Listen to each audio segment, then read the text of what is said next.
और इस पे क्या अधिवेशन आपने चलाया? हिंदी में, हिंदी मराठी हिंदी। हिंदी में। औरंगाबाद शहर में 7 और 8 जुलाई 2022 को लोकोत्तरा महाविहार चौका डिस्ट्रिक्ट औरंगाबाद में पहली बार ये अधिवेशन होने जा रहा है। ऑल इंडिया भिक्षु संघ के माध्यम से महाराष्ट्र प्रदेश भिक्षु संघ का कार्य हो रहा है और औरंगाबाद शहर के सभी जो अनुयायी हैं, उपासक उपासिका हैं, उनके सहयोग से ये हो रहा है। कम से कम महाराष्ट्र से 500 भिक्षु यहाँ उपस्थित रहेंगे। भिक्षु की उपासकों की जो समस्या है उसके बारे में चर्चा होगी, उसके बारे में ठहराव होंगे, क्या आगे क्या रणनीति करनी है भिक्षुओं के संगठन के लिए, और शासन स्तर पर जो समस्या है उसके लिए क्या करना है, इसके बारे में विचार विनिमय होगा। पूरे समस्या है जैसे अभी जो, तो आपने कुछ तो सोचा होगा कि जो कि समाज की क्या समस्या है? एक तो हमारे जो बाबा साहब अम्बेडकर ने जो दीक्षा ली उसके बाद जो महाराष्ट्र में भिक्षु बने हैं, उन्हीं का संगठन पहली बात है थोड़ा ठीक से मजबूत होना, और वो नियम विनय के अनुसार चले और एक विचारधारे से चले। इन्होंने का अलग करना, मैं अलग करना, ये करना, विहार है अलग अलग। एक सवाल है आपसे, मैं आपको माफ़ी चाहता, आपको रोक रहा हूँ जी, कि आप जो विचारधारा की बात कर रहे हैं, आपकी नज़र में विचारधारा की क्या जो तो मीनिंग है, क्या मतलब है? कौन सी विचारधारा? आप सब अलग अलग अपनी अपनी विचारधारा रख रहे हैं कि ठीक है, यहाँ पर जो तो विचारधारा की बात हो रही, हम समझ सकते हैं विचारधारा की बात हो रही है बोलते, लेकिन सबकी अलग अलग विचारधारा है। तो आप एक विचारधारा की बात कर रहे हैं, उस पर सबसे पहले आप रोशनी डालो कि एक विचारधारा है क्या चीज़ है? जैसे कि बुद्ध ने 5 सील दिए हैं कि प्रेम से रहो, हिंसा मत करो, चोरी मत करो, व्यभिचार मत करो, झूठ मत बोलो, शराब मत पियो, ये 5 सील है।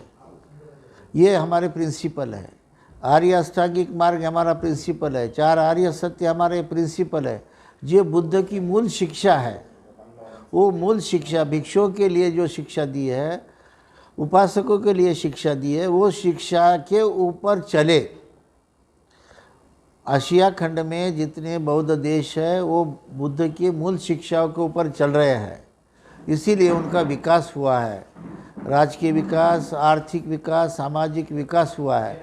उसी प्रकार बुद्ध की ये जो विचारधारा है, हमारी अपनी खुद की विचारधारा नहीं चलानी है। मूल शिक्षा जो यहाँ तक्षशिला, नालंदा, विक्रमशिला, ओदंतपुरी जो यूनिवर्सिटी थी यहाँ 12वीं शताब्दी तक, बड़े बड़े वहाँ अध्ययन और अध्यापन, हजारों भिक्षु उपासक देश विदेश के आके पढ़ाई करते थे। ये शिक्षा का धर्म है, आचरण का धर्म है, नीतिमत्य का धर्म है। ये प्रिंसिपल है और ये विचारधारा इस देश में बहुत पुराने अशोक के ज़माने से, सम्राट अशोक के ज़माने से चली है, मौर्य के ज़माने से।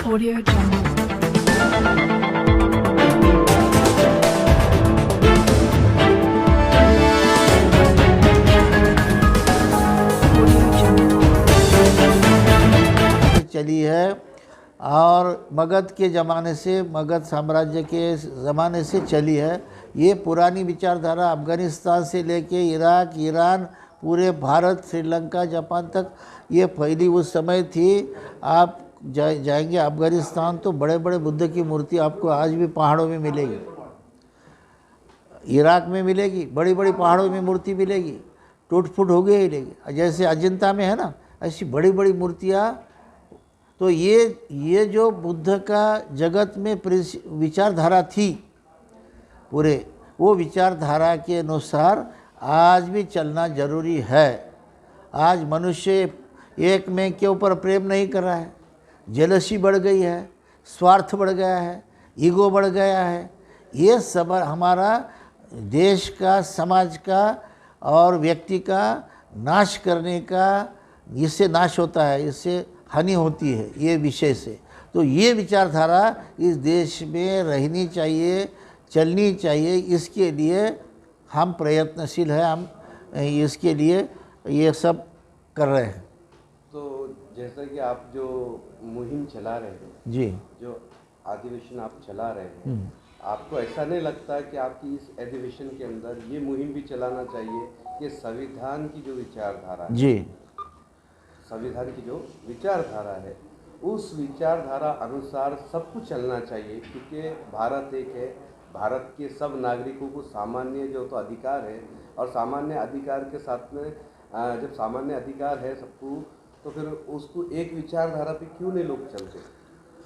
भिक्षु संघ पूरे भारत का संविधान का पूरा समर्थक है, इसी के ऊपर चलना चाहिए।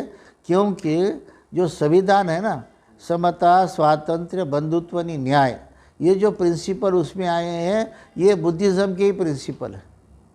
उसी में के मूल त्रिपिटक से ये प्रिंसिपल आए हैं, वो उसके हिसाब से संविधान है। तो हम संविधान के पूरे समर्थक हैं। इस देश संविधान के अनुसार ही चलना चाहिए, ये हम मानते हैं। राजनीतिक राजनेताओं ने जो विचारधारा को अलग अलग तरीके से बांट दिया है, उसके बारे में क्या कहेंगे आप? वो तो विकृत और स्वार्थी विचारधारा अपने अपने ढंग से लोगों ने बनाई है। मूल महापुरुषों की विचारधारा नहीं है वो। जैसे हम डॉक्टर बाबा साहब का नाम लेते हैं, फुले का नाम लेते हैं, शाहू महाराज का नाम लेते हैं, शिवाजी महाराज का नाम लेते हैं, कबीर से लेके पूरे सुधारकों का, कर्नाटक के बसवेश्वर का नाम लेते हैं, लेकिन उन्होंने जो शिक्षा दी है उसके अनुसार हम चलते नहीं, ये हमारी गलती है। महापुरुषों का खाली नाम, जैसा सब्जी को बघार देते हैं ना, तो बघार में क्या डालते हैं? वो पत्ता, तेज पत्ता, क्या कुछ पत्ता, वो बघार के डालते हैं, लेकिन खाते समय उसको निकाल के रखते हैं। इस प्रकार महापुरुषों को भाषण में बघार के लिए यूज़ करते हैं, अपने आचरण में, प्रैक्टिकल में किसी महापुरुष को ये लोग करते नहीं। ये धोखा, बहुत बड़ा धोखा हमारे देश के लिए है और समाज के लिए धोखा है। एक सवाल आपसे और है कि आज जो आप अधिवेशन चला रहे हैं, उसमें आपकी जो तो अधिवेशन के अंदर क्या क्या समस्या है और उसका निवारण कैसा होगा? एक तो हमारे भिक्षु है, उनके बिहारों की जगह की समस्या है।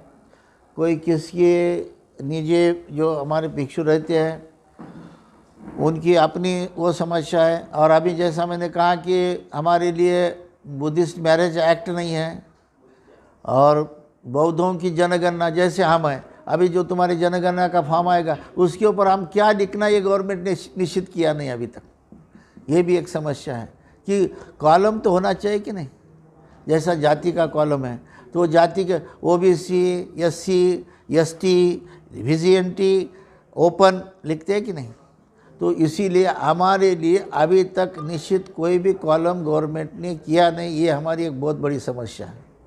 ये होना चाहिए निश्चित रूप से, क्योंकि बौद्ध दीक्षा लेने के बाद, धर्मांतर करने के बाद उनकी आर्थिक स्थिति, बाबा साहब अम्बेडकर ने जो सहूलतियाँ दी थी घटना में, वो सहूलती किस आधार पर दी थी उसका विचार होना चाहिए। इसीलिए हमारा जो गिनती है बौद्धों की, वो 80 में ही होना चाहिए। इसी के सहूलत उनको देनी चाहिए, ये हमारी एक मांग है। दूसरी क्या मांग है आपकी? अभी जैसा हिंदुओं के मंदिर है, जैसे बालाजी का हो जाए, हर जगह के मंदिर हो, डेवलपमेंट के लिए गवर्नमेंट पैसा देता है। जैसे बुद्धों के बिहार के, बौद्धों के बिहार के लिए भी डेवलपमेंट के लिए पैसा देते नहीं गवर्नमेंट, उसके लिए उसके बराबरी के हिसाब से डेवलप होना चाहिए। और जो गुफाएं लेनियाँ हैं उनका विद्रुपीकरण हो रहा है, वो ठीक नहीं है। वहाँ गलत ढंग से जो बुद्ध की मूल शिक्षा है वो दूर रख के वहाँ गलत ढंग से काम चल रहा है। जितने भी बौद्ध गुफाएं भारत में है उसको ठीक ढंग से, सुचारू ढंग से उसको संभाला आर्कोलॉजी डिपार्टमेंट और टूरिज़्म डिपार्टमेंट नहीं संभाल रही है, उसके ऊपर भी ध्यान देना चाहिए।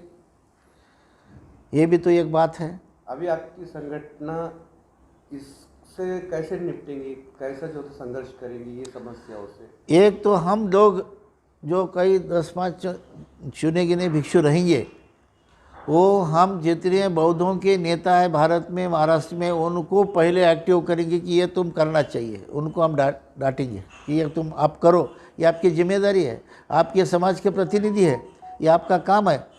और हम भी भारत सरकार के पास भिक्षुओं लोग कुछ गिने चुने पहुँचेंगे, उसी को समझाएंगे कि ये क्यों ज़रूरी है। इसमें हमारा व्यक्तिगत स्वार्थ नहीं है, ये देश की विचारधारा धरोहर है। ये धरोहर ये चलनी चाहिए। जैसा आज लाल किला है, शाहजहाँ ने लाल किला बनाया, लेकिन आज तिरंगे झंडा कोई भी पीएम हो, राष्ट्रपति हो, फहराता कि नहीं उसके ऊपर जाके? हाँ, कि अरे ये मुग़ल के ज़माने में, ये शाहजहाँ के ज़माने में बनाया था, हम उसके ऊपर झंडा नहीं चढ़ाएंगे। कोई बोल सकता है कि अब चल रहे कि नहीं? हो अभी आने वाला वक्त कैसा आएगा बता नहीं सकते। अभी आपको मालूम है कि मुगलों की हिस्ट्री चेंज की जा रही है। आपने सुना होगा कहीं पर कि हिस्ट्री भी जो तो चेंज की जा रही है। देखो, मुग़ल हो, अंग्रेज़ हो, उसके पहले बौद्ध शासन था। जो समाज के हित और सुख के नहीं है, विचारधारा नहीं है, उसको आप हटा दो, उसको मत स्वीकार करो। लेकिन जो विचारधारा के जो धोरण है उस समाज के गवर्नमेंट, जैसे अंग्रेज़ थे, अंग्रेज़ के 100% योजनाएं क्या 100% उनके काम गलत नहीं थे। वो अंग्रेज़ हमारे देश में राज करते थे, ये गलत बात है, ये ठीक नहीं है। लेकिन उनकी जो यह देश का विकास करने की, देखो आज भी हावड़ा ब्रिज देखो तुम, आज भी राष्ट्रपति भवन है, आज भी दिल्ली में कलकत्ता में वो मॉन्यूमेंट्स बना है, हर जगह। वो तुम आज तुम उसी प्रकार का बना नहीं सकते। वो उनकी कितनी दूरदृष्टि थी। और वो ये धर्म के नाम पे जातिवाद नहीं करते थे, ये भी उनका तुम आदर्श लेते कि नहीं? वो ऐसा डिवाइड धर्म के नाम पे राजनीति अंग्रेज़ नहीं करते थे। ये हम मानते नहीं कि अंग्रेज़ ये देश में रहना राज करते थे, हमको मंजूर नहीं है। हमारा देश था, हमारा इंडिपेंडेंट होना चाहिए, ये हम मानते हैं। लेकिन जो हो गए इसके पहले, मुग़ल हो, अंग्रेज़ हो, राजा अशोक के ज़माने से इस देश का चलते आया, वो लोगों के सब 100% जो धोरण थे गलत थे, ये हम नहीं समझते। कुछ गलत हो सकते उस, अच्छा जो राज आएगा, जिसकी लकड़ी, जिसका जो राज मालिक होगा वो तो अपना चलाएगा ही, ये तो नेचुरल है, वो चलेगा ही, तुम नहीं बोल सकते। हो, आता झाला विषय, तुम्ही त्याला उशिरा आले, त्याचं झालं रेकॉर्डिंग, यांचं संपू द्या ना। एक आखिरी सवाल, हमारे चैनल के माध्यम से आप आपके धर्म गुरुओं को और औरंगाबाद की जनता को क्या मैसेज देना चाहेंगे? ये देखो, बौद्ध धर्म तो पहली बात हम जात नहीं मानते, ये मनुष्य धर्म है, मनुष्य के हित और सुख के लिए है। कोई भी हमारे भगवान बुद्ध की आप पूरा त्रिपिटक साहित्य देखेंगे तो उसी में कोई बौद्ध उपासक और उपासिकाएं ऐसा शब्द प्रयोग कहीं नहीं है। सज्जनों, मनुष्यों, ऐसा है कि सब मनुष्य के लिए, क्योंकि बुद्ध के ज़माने में ब्राह्मण, क्षत्रिय, वैश्य, शूद्र ये लोग भिक्षु बने, ऐसा इतिहास है। इसीलिए बौद्ध धर्म व्यापक दृष्टि से है। आज जो भिक्षु संघ का अधिवेशन हो रहा है, सभी उपासक, सभी लोग उसमें सम्मिलित हो सकते हैं, सभी लोग उसका लाभ ले सकते हैं। और भिक्षु संघ सबके लिए मैत्री भावना करता है, सबके लिए कल्याण की भावना करता है। किसी का द्वेष, किसी का मत्सर, किसी के अपने जेलसी बौद्ध धर्म और भिक्षु संघ नहीं रखता है, रखना नहीं चाहिए। ये भी कोई भी धर्म की भावनाओं को ठेस नहीं पहुंचाना चाहता, नहीं चाहता है, बिल्कुल नहीं चाहता है। Thank you.